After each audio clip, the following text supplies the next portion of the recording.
Good afternoon, everyone. Thank you for joining us for the webinar, Texas Water Development Board's New Flood Science, Planning, and Financial Assistance Programs. My name is Elena Berg, and I am a planner with the Environment and Development Department of the North Central Texas Council of Governments, or NCT-COG. To give a brief overview of who we are, NCT-COG is a voluntary association of local governments. We are one of 24 councils of government in Texas, and our main function is to transcend jurisdictional boundaries to promote sound development and facilitate cooperation among our member governments. As part of our water quality management planning work, we host webinars and/or workshops on water quality topics. If you have any ideas for future topics for these workshops and webinars, please feel free to send them to me. I'd appreciate hearing them. My email address is shown on the screen. And now at this time, I would like to introduce our speaker, Kathleen Ligon with the Texas Water Development Board, or TWDB. After the 86th Texas Legislative Session, Kathleen was appointed Special Assistant to TWDB's Executive Administrator to serve as the agency's lead in implementing flood planning and funding legislation, including a $1.5 billion appropriation. Prior to this role, she served several years as a senior policy analyst and several years as a planner and special assistant in the agency's planning office, where she was project manager for the 2012 State Water Plan. Kathleen has worked in the Texas water industry for more than 20 years, including 15 years of public service for the state of Texas. She graduated from the University of Texas at Austin. Thank you, Kathleen, for presenting today. And Kathleen, at this time, I will now turn it over to you. Okay. Thank you, Elena. I think I've got a little bit of an echo. Thank you so much for hosting me today and the other folks from TWDB. We had really hoped to visit y'all in person and do a workshop, but that unfortunately didn't happen. So this is the next best thing. So thanks again for hosting us. So to get started on my presentation, I'm just gonna give y'all a really high-level overview of our new programs, but I also wanted to give y'all some background on how we got from point A to point B, where we're headed. So these are the things I'm going to cover today. I wanted to give y'all some background on some of our previous flood activities that we've been doing for a while, as well as our 2019 state flood assessment. I'm going to give y'all an overview of the bills that passed during the past legislative session that we're implementing, a bird's eye view of our new programs that we're working on implementing, and then also a little bit of information about a new website that just came online last week called the Flood Information Clearinghouse. So first of all, a little background on our history and what we've done with flooding. So if you're not familiar with the Texas Water Development Board, we're a little state agency. We have about 300 staff. We're down the street from the Capitol. And we have been around since 1957. We were created by a constitutional amendment that was approved by the voters, which is kind of an unusual thing for a state agency. We have been doing financial assistance for all sorts of water-related projects since 1957. Our Texas Water Development Fund program is still our original program created in 1957. We still use today. So we have other financial assistance programs that have been added over the years. We've been doing water supply planning since the 1960s. We've been doing that at the regional level since 1997. We've been administering that process in the state. We house all kinds of water-related scientific data. On our website, we have groundwater reports dating back to the 1930s that were done by a predecessor agency. So we've been doing science really longer than anything that we've done. And then the fourth major thing we do is we serve as the state's clearinghouse for geographic data. And if you're familiar with the Texas Natural Resources Information System, which is where you go to download a lot of GIS data, they are housed within the Water Development Board. So as for our flood responsibilities, really before 2015, I would say we probably only had about a dozen staff at most at any one time that worked on anything flood related. And so these are the four things that we've been doing for quite some time, but with just very few staff devoted to it.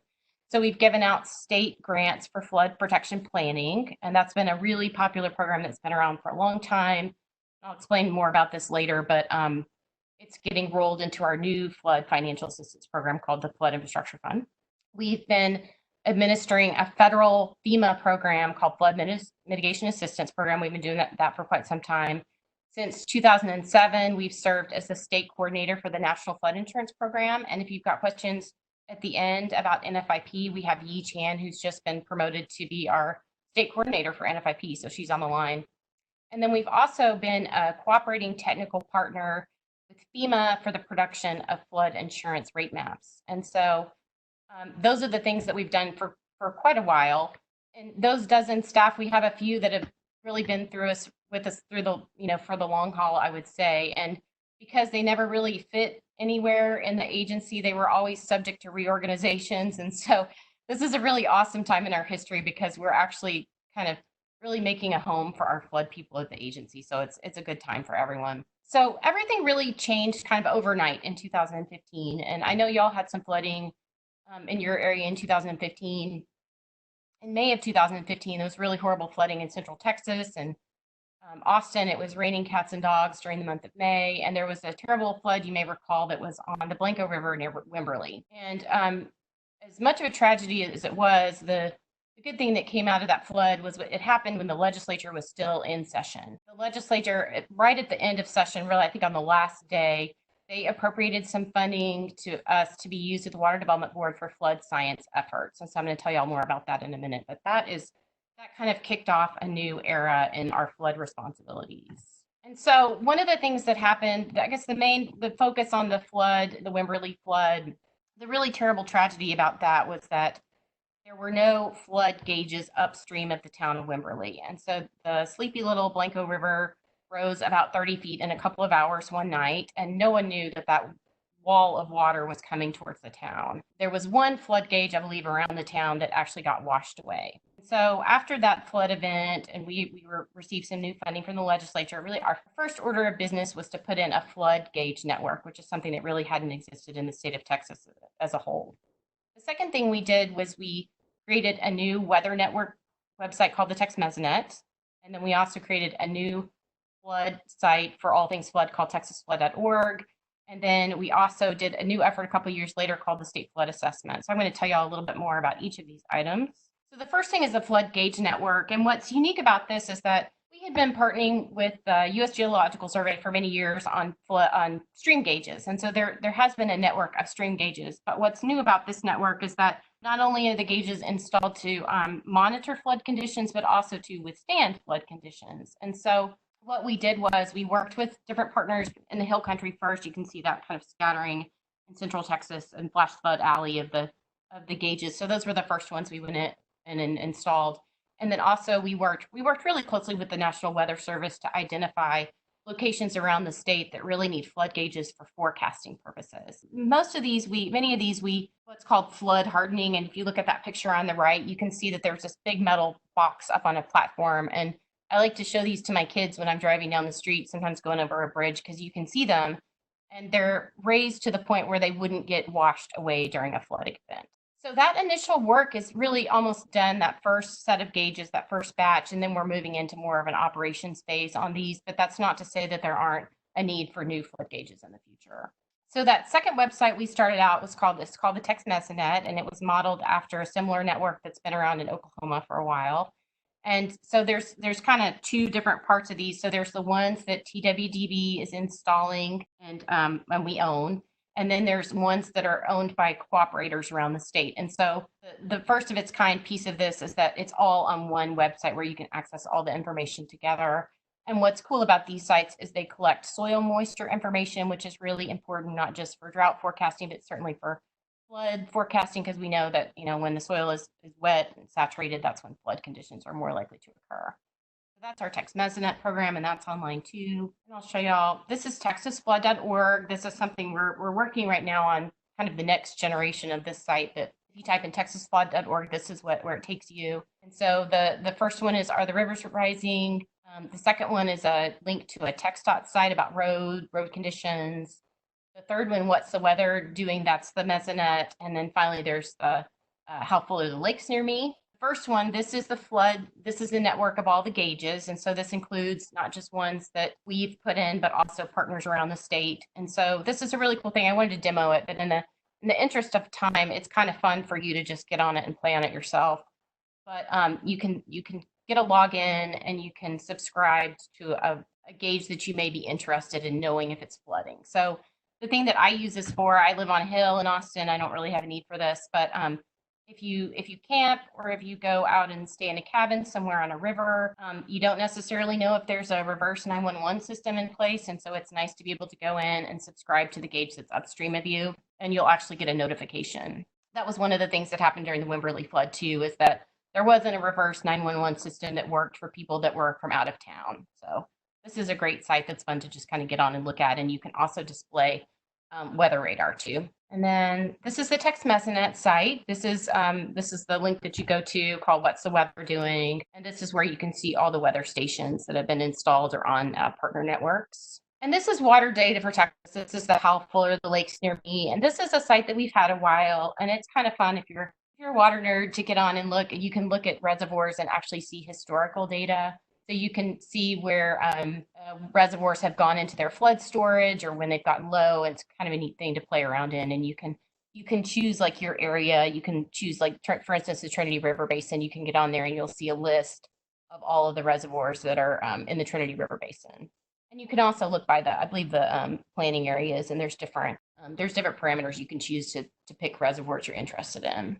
And then so after we began this initial work, we recognized that there was a need for more work to be done. And at one point I think we had some staff testifying at a hearing at the Capitol. The chairman of the committee said, we have a state water plan. Why don't we have a state flood plan?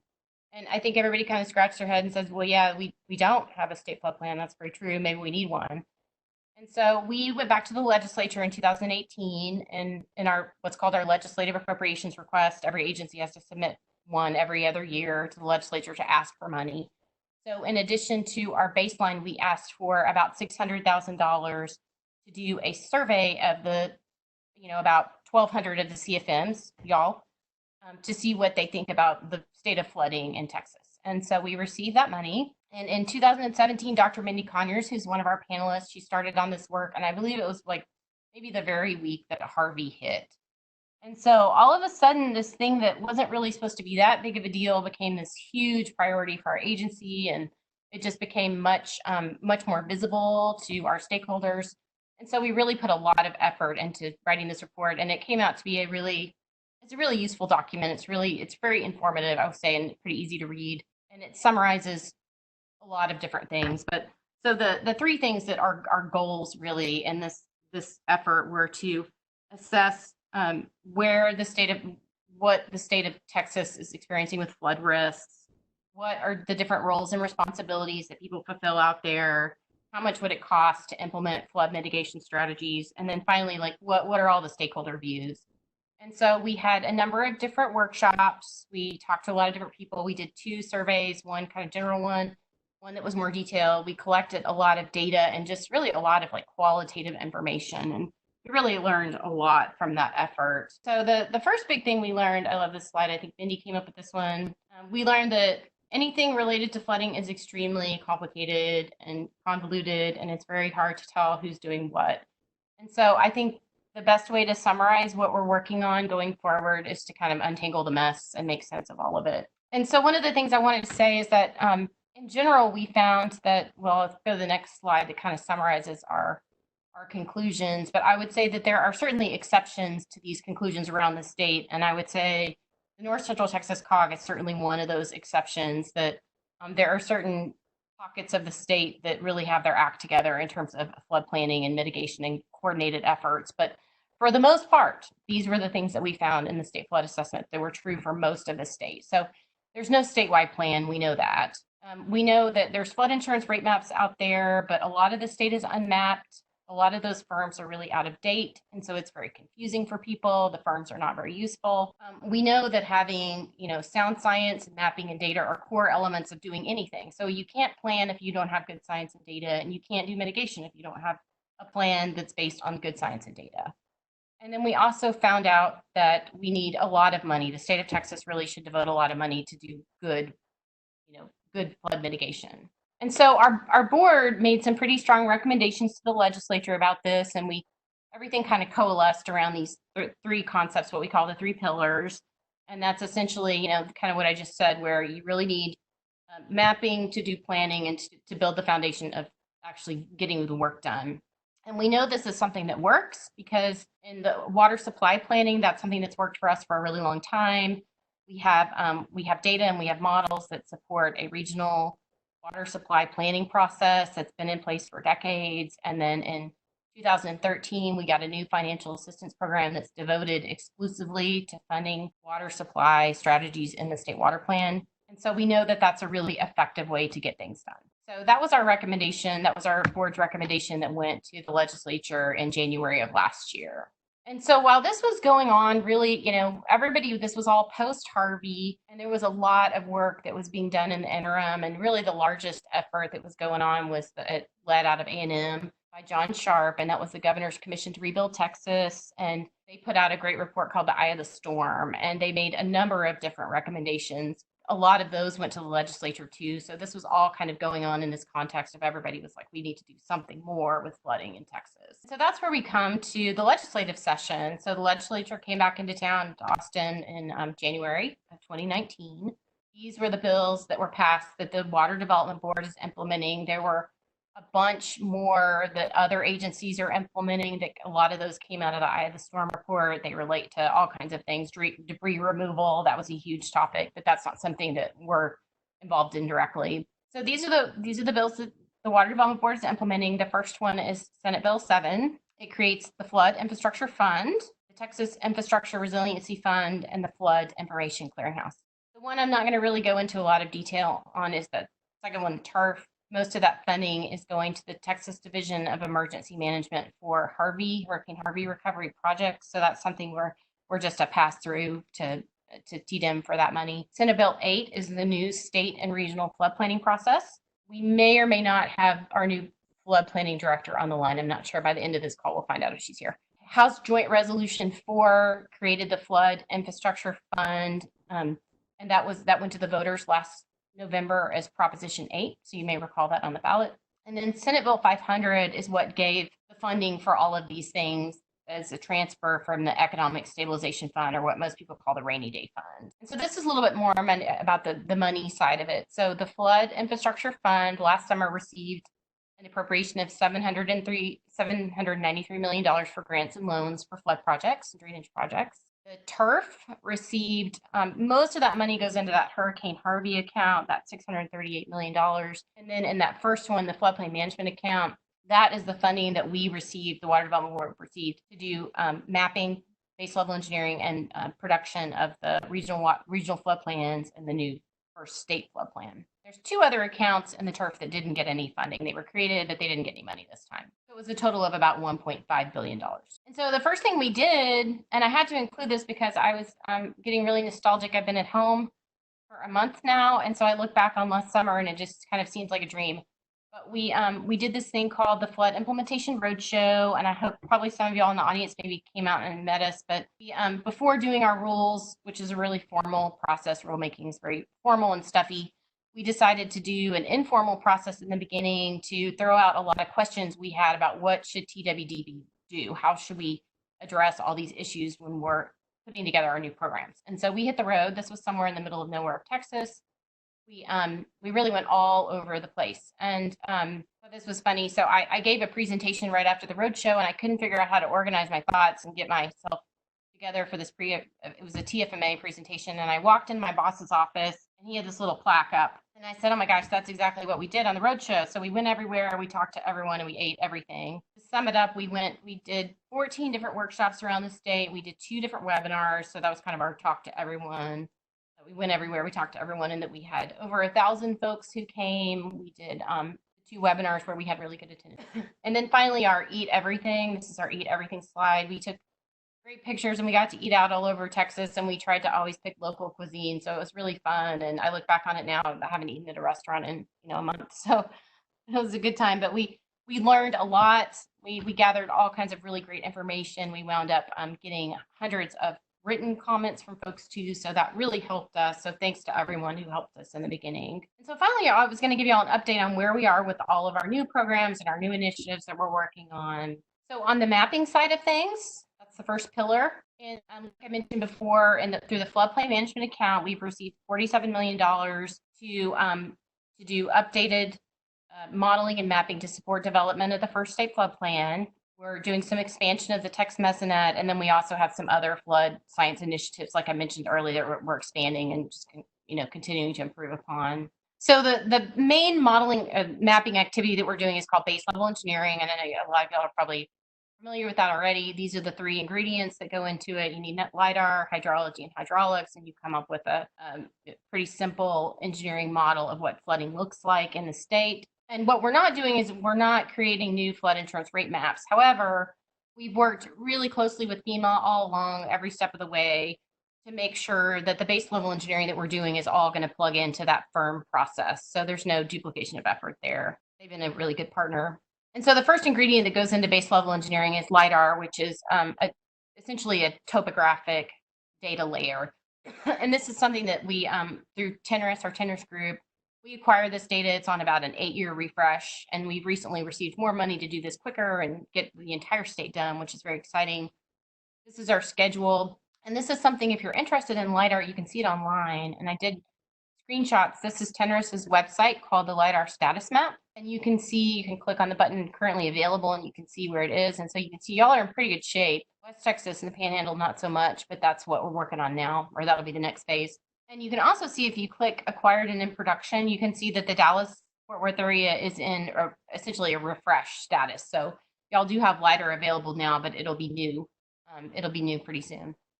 And this is our base level engineering plan. So this is roughly a 5-year cycle. You can see in that purple, dark purple, that's what's done already, which isn't really very much of the state. The lavender color is what's in progress, and then the green is our phases. Phase 1 is what we've already started on. We started some contracting work just about a month ago. I think it was in February, where we're contracting out the first, I believe it's about 18 watersheds in that light green area. So that's our first order of business with base level engineering. And we've been working with the General Land Office pretty closely with some of their Harvey recovery work, and they are funding planning studies along the coast, along the Harvey impacted areas. And so that's why we're trying to get that area of the coast done first, so that that information can plug into their planning process. And so once we have the base level engineering, it plugs into a FEMA website called the Base Flood Elevation Viewer, which is pretty cool. I'm sure a lot of you already know about this. I'm speaking to an educated audience. I can see all the CFMs that are out there. You can go to the website. You can view the data. You can view the floodplains. You can download data sets, and then you can actually look up where you live, which is a pretty cool tool for everyone. And so here's what it looks like. And you can see this is on the left-hand side. That's the purple part on our map. But you can see where there's a BLE out there, which really isn't much of the state at all. I know I've tried to, my house is not covered already, but in the next 5 years, we should have coverage of most of this map, which is pretty exciting. And so this is where there's, I believe, about 7 data sets that you can download. So if you're a professional, you can go there to download it. And then if you're just a homeowner, you can look up a site-specific risk report to actually see where you stand. Not to scale, but still very useful information. And so where are we now with our new flood science initiatives? Like I said, we've contracted for the first 18 watersheds in that first phase that we identified in the light green. We have a new flood science and community assistance division that we've stood up. At the agency, we hired Saul Nucitelli, who comes to us from TxDOT. Dr. Minnie Conyers is here. She's not new, but she's our expert in flood science. We have Yi Chan, who's the NFIP state coordinator I mentioned earlier. We have Manny Rizzo, who's been with the Cooperating Technical Partners for a long time. He is the new manager of our mapping area. And then we have Kathy Hopkins, who's our longstanding grants expert on the Flood Mitigation Assistance Program. So she's been promoted to manager too. So if y'all know these folks already, please congratulate them on their new roles. And then second, we have our new planning process for flood. So when Senate Bill 8 passed, it included a provision that we do flood planning by river basin. And so as you know, there's about 15 major river basins. There's a handful of coastal basins. And so the first thing that we really had to do to put together this process is to figure out how to make these flood planning areas work. And we had the ability to divide up the big basins. We had the ability to put some of the smaller basins together. And so you would think this would be a really simple project, but it turns out it's not at all.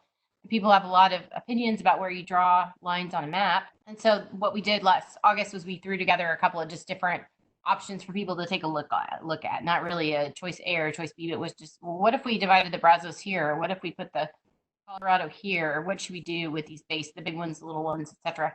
And so we got a lot of comments. It still was kind of hard to figure out exactly where to draw everything. And so we had another iteration of this map that went out for comment a few months ago. We got back more comments on that. And just last week, this is hot off the presses, we have our new flood planning boundaries. So this was adopted by our board last week on April 9th. And so this is what the flood planning regions that are going to house each planning group, this is how they're going to be organized, how they're going to be structured. And so for y'all, the Trinity is considered one group. And so there's some benefits to this. There's some downsides to this, but we think this is going to work. This is something our board has to review every several years, and it doesn't have to go through formal rulemaking. So the good news is that we could actually revise these if it doesn't work, but each of these groups has the ability to form geographic subgroups to actually do work also. So that's one advantage to the way we're setting it up. Each of the groups that'll be within these basins, as we've laid them out, they have to have 11 statutory interests that are represented on all of them. We're going to be rolling out a process pretty soon to get the initial groups set up, so be on the lookout for that. Each of the groups has to have all of these 7 agencies, state agencies, including as non-voting members. And so it's really, if you're familiar with the regional water planning process, this is a very similar process. It was modeled after it. A lot of the statute kind of reads the same. So there's a lot of the same interests included. The groups will make their own decisions. They'll have their own bylaws. It'll follow a 5-year planning cycle. All of the regional flood plans will roll into a state plan, and it's all open to the public, just like water planning. And so this is essentially what happens in regional and state water planning. This is what we're finalizing our rules right now, but this is just kind of a high level kind of snapshot view of what happens. So it's basically an evaluation. The groups get together, they evaluate different strategies. They take a look at what's already in place in their area. They do risk evaluations. They recommend projects. They rank those projects. They make sure the projects aren't going to have negative impacts to other areas.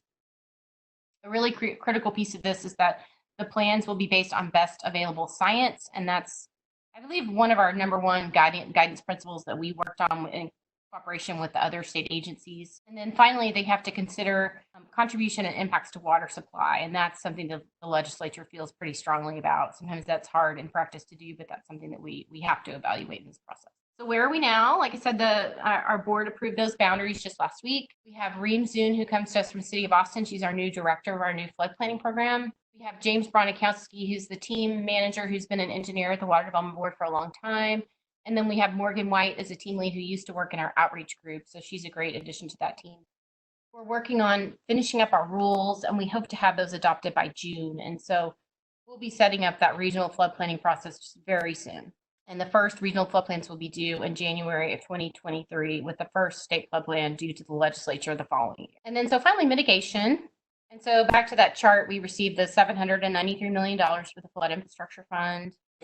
And so an important point to this is the legislation said that once we have a state flood plan in 2024, this fund can only be used to fund those projects that are identified in the state flood plan. Before that, we can fund flood mitigation projects, but they have to be developed through a cooperative process. And there's various details to how that works that I won't go into today, but it's an important piece of it. So through the Flood Infrastructure Fund, we have the ability to offer low interest loans all the way down to 0% interest. We have some ability to give out grants, and we can fund both structural and non-structural activity. Just as a quick refresher, this is from the state flood assessment. If you want more information on what these mean, I think a lot of y'all probably understand this already, but this is from the state flood assessment. I won't go into too much detail here because Tom Insminger, who's our program lead on this, he is giving a webinar tomorrow morning at 10 o'clock. So TWDB webinar, and I'll show you how to sign up for it in a minute, but he's going to go into a lot of detail. He also has a recorded presentation that's online too. And so these are kind of the details that the flood intended use plan goes into. And one of the great things about using something like this is that we can be flexible. Every year that we have funding available, we can tweak our plan to adjust to changes over time. So there's 4 categories of funding. That first category is very similar to the flood protection planning grant program that we've had for many years that you may be familiar with. So that's pretty much just getting rolled into the new program, and we will have more money to put towards those activities. This is our kind of a snapshot of our funding cycle. It starts with a short abridged application. The applicant gets that to us, then we review it. Our board prioritizes the projects, and then you come in for a full application before the board considers the considers the project for commitment. The Abridged app is just it's only a few pages. It really just takes in all the information that we need to prioritize projects. That's it. And then the full application goes into a lot more detail. So where are we now? On-demand presentation. One of them is online now. We're working on getting some others captioned and up online. It should be up pretty soon. Abridged applications, we've extended the deadline to June 15th. Our board is going to consider commitments this fall. And then if you go to our website, you can find out how to sign up for webinars. Flood Information Clearinghouse, I'll just go through this really quick because I know we're getting low on time for questions. But this is a website that we worked with the Texas Division of Emergency Management, or TDM, and the General Land Office. We were directed by Senate Bill 7 to put this together. And so this is kind of that teasing apart the wires effort. It's a really simple website where you can go to find out what sort of funding might be available for your project. And these are the components that are on there. It just goes into general information about, there's a lot of different complications with what type of entity you are and what types of projects may be eligible for different programs. So there's some high level information on here. Really the best thing that's on here is this request for information form, which I'll show you in a minute. And then the big news that we just posted too is that the General Land Office received approval for its action plan for mitigation funding. And if y'all aren't familiar with this, I thought I'd include the map because it includes not just mitigation for Harvey areas, but also for 2015 and 2016 flood events. So that's something, if you're looking for funding, that's available now. This is that request for information form. It's optional, but we'll have a committee of agencies that gets together to review your request and to see what program could be the best fit, not for just what type of entity you are, but also for what type of project you're looking at. And kind of an example of this is the very end of the form. So number 22 asks about mitigation of severe repetitive loss structures. And just as an example of why we included this question, we really wanted to include the bare minimum to figure out which program is the best. And so this one, for instance, if you're working on a project that's going to mitigate severe or repetitive loss structures that are insured under the National Flood Insurance Program, the Flood Mitigation Assistance Program is the best fit. And it's the best fit because it offers the highest grant percentage too. So that's something we're definitely looking at. And then finally, it just has an acknowledgement. This is just a request for information. It doesn't represent an application for financial assistance.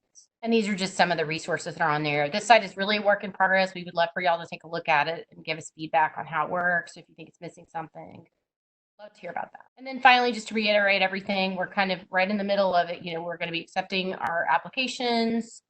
We're setting up the regional flood planning process.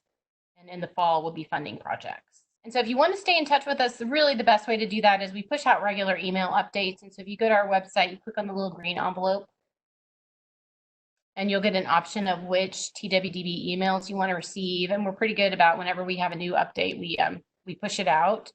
If you want to reach out to us, we have our general flood information. We have Tom Insmeer's Flood Infrastructure Fund email address there too, if you have financial assistance questions. And then you can always contact me for anything. And then finally, this is my don't miss the boat slide. So I wanted to make a point that the Flood Infrastructure Fund was a one-time appropriation. We don't really know how long that fund's going to last. We don't know what kind of demand we're going to have on it. And we certainly don't know that we're going to get another transfer from the rainy day fund next session. So I would say definitely look at that now. And I think on the planning side of things, what we know from regional water planning is that those groups get set up, and oftentimes they have really not a lot of turnover over time, especially in some interest groups. And so we have some members of planning groups that have been on since the beginning. And so there's a lot of interest in that process, and it can be competitive to get on those groups. And so I think if you're interested in participating, now is the time to definitely do that. So I'll end it there. And so we have a question about how to access the recordings regarding the fifth process. If you go to our website, on the homepage, there are what we call hot topics that are pretty bold, pretty easy to find, and you can get links to the webinars and to the new webpage for the financial assistance program. And like I said before, Tom has a recorded presentation that's on right now. We'll be doing the webinar tomorrow, and he's also on here now if you have any burning questions for him. How do you envision land conservation playing a role in the new flood planning efforts? That's a really good question. I think a lot of that is going to play out during the regional flood planning process. And so those will be the folks that really review all of, they're the ones who kind of take an inventory of what they have in their river basin. They review all the options, and they can add members. One of the comments that we received back in August was that land trusts should be represented on the groups, on the planning groups. And when we're setting up the initial planning groups, we're probably just going to stick to those groups that are in statute that have to be included. But once the groups are up and running, they can add other interests that are important to them. So, and I think Mindy's on the line if Mindy wants to comment on that too. I know that was a big topic that came up when we were out on the road in August, as well as during the flood assessment. What is the LIDAR resolution for newly studied areas? Enough to evaluate engineering needs / changes to infrastructure in vulnerable flood areas? I think it's about 1 meter. But if you go to our Texas Natural Resources Information website, tenris.org, that is Lidar Central. So you can find out a lot more information on that website. Yes, it is essentially the Cadillac of resolution. I think I was just going to throw in there that the way to think of the flood planning process is it's really a framework.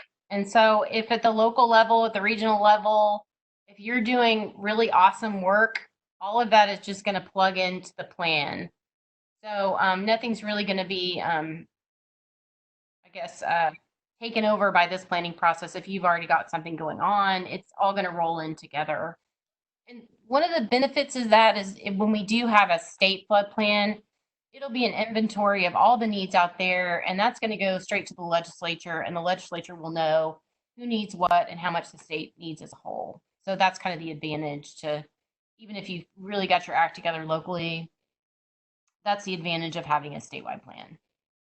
For the map on page 63, is it only projects in those highlighted counties that can receive funds? So if you go to the Flood Information Clearinghouse, or really if you just go to the General Land Office's recovery website, the document that I pulled this out of is called the Action Plan, the Mitigation Action Plan for the Community Development Block Grant Program. And there's a shortened version of it too that explains it pretty well, but the allocations of money are extremely complicated. So I would encourage you to go to their website and find out more information about that. The really great thing about this program is it's 100% funding. So it is really the best deal in town right now. So I would encourage everyone to apply for this. I mean, there's really no other programs that do 100% grant funding for the most part. So this is, and it may be a one-time shot. This is really just a one-time deal that FEMA did, and GLO doesn't know that they're going to ever give out this type of funding again. So. What is the link for the Flood Information Clearinghouse? I think it's Texas Information Clearinghouse. I'll look it up for y'all. You can get to it from our flood landing page. We're doing kind of calling it a soft rollout. We wanted to make sure we worked out any kinks before we really publicized it widely. Kathleen, this is Tom. It's texasfloodclearinghouse.org. Oh, there you go. Thank you, Tom. It's long. Do you anticipate higher interest from the prioritization process for hard construction versus planning efforts? I think at this stage, we're not really sure what to anticipate. The board will have the option to do things like, reach down the prioritized list to pull up certain types of projects and things like that. So if we end up with a really homogeneous sort of list of projects, which is what we don't expect, then I kind of would expect them to maybe have some influence on it to get some more variety. I think from what I've heard that we'll get a pretty good variety of applications. There's a desire to not have any one type of project, come in and swoop the whole thing.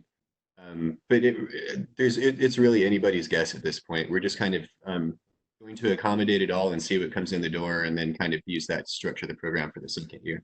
One of the things I'm not sure if I mentioned, but Tom goes into a lot of detail about the grant percentages, and doing watershed-based planning is the best way to get the higher grant amount through our program.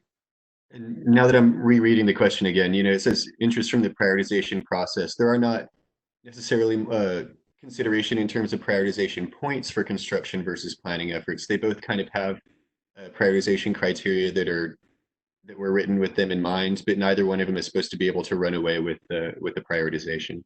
Will you rely on the statewide process to update floodplain mapping, or the new funding allow entities/regions to prepare flood mapping according to future growth, such as land use, impervious surface, etc.? Yeah, that is a good question. I think it's, just like the drought planning, if a community has what they consider to be their best data, that's the process would benefit from that best data.